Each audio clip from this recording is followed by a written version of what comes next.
All right, today we are cracking open a pretty wild playbook. It's a list that claims to have all the secrets to why some people get rich and, well, why others don't. So what are these supposed rules that are keeping people poor? Let's get into it. So the idea is really simple and kind of brutal, honestly. It says there's a whole set of behaviors and ways of thinking that basically guarantee you'll stay stuck. It's like a what not to do guide for success. And naturally, we're going to follow someone who takes this advice literally. I want you to meet Stick Figure Joe. Joe found the list, Joe believes in the list, and now Joe's mission in life is crystal clear. He is going to follow every single one of these rules, no matter how crazy they seem, to become a master of the universe. His journey starts right now. So here it is, Joe's road to glory. We're going to follow him as he first kills all his free time, then abuses his body, masters his own financial misery, and finally adopts this mediocrity mindset. I mean, it's a foolproof plan, right?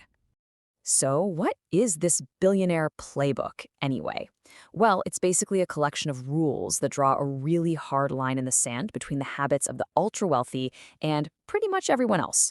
We're not here to judge it, we're just here to see what happens when someone, like our friend Joe, takes this advice to its logical and maybe kind of comical extreme.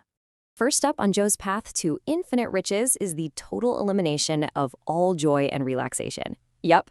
According to this playbook, free time is basically the breeding ground for mediocrity. So anytime you actually enjoy wasting, nope, not on Joe's watch anymore. And the first victim is the television. The playbook is super clear on this one. Watching TV is just a worthless distraction. You're supposed to be making the news, not just watching it. So goodbye reality shows, goodbye sitcoms. Joe has to disconnect. And there you have it. This is the kind of, gentle, encouraging advice Joe is working with here. The playbook basically argues that if you're invested in shows where you have zero control over the outcome, you're just training yourself to be a spectator in your own life. Oh, and the purge continues. Watching sports? That's for spectators, not players. And Joe needs to be a player. Sleeping in late? Absolutely not. The playbook says successful people are up at the crack of dawn, while everyone else ends up so far behind they just get miserable. So, yeah, it's 4 a.m. alarms for Joe from now on. Okay, next up, Joe has to tackle his own body. Because according to this playbook, your physical health is a direct reflection of your bank account. It actually claims that poverty is a health choice, so let's see what that's all about. The playbook lays out what it calls the trifecta of physical failure.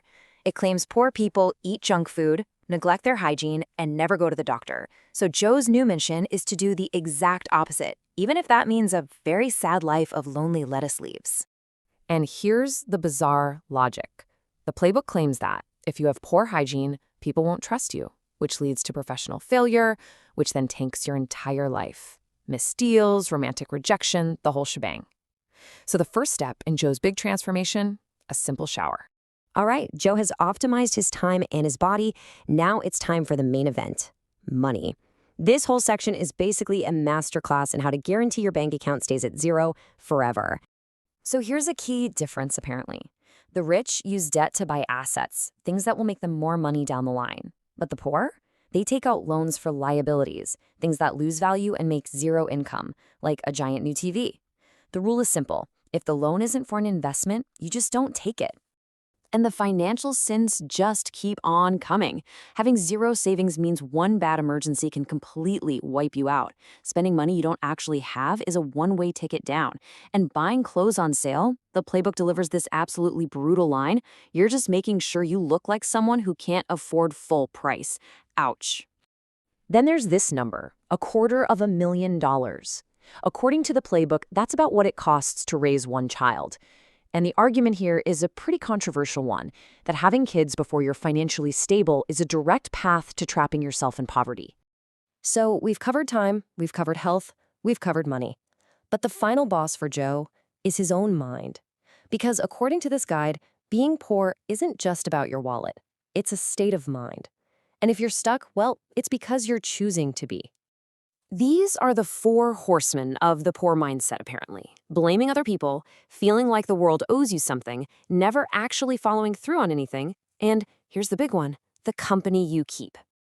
And this line is the playbook's knockout punch. To succeed, Joe has to leave his old friends behind. He needs to find people who are going to push him, not people who just reinforce his old habits. You can see how this becomes a pretty lonely path. So, Stick Figure Joe has done it.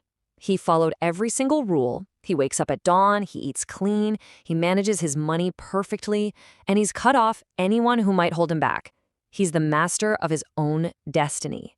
But now what?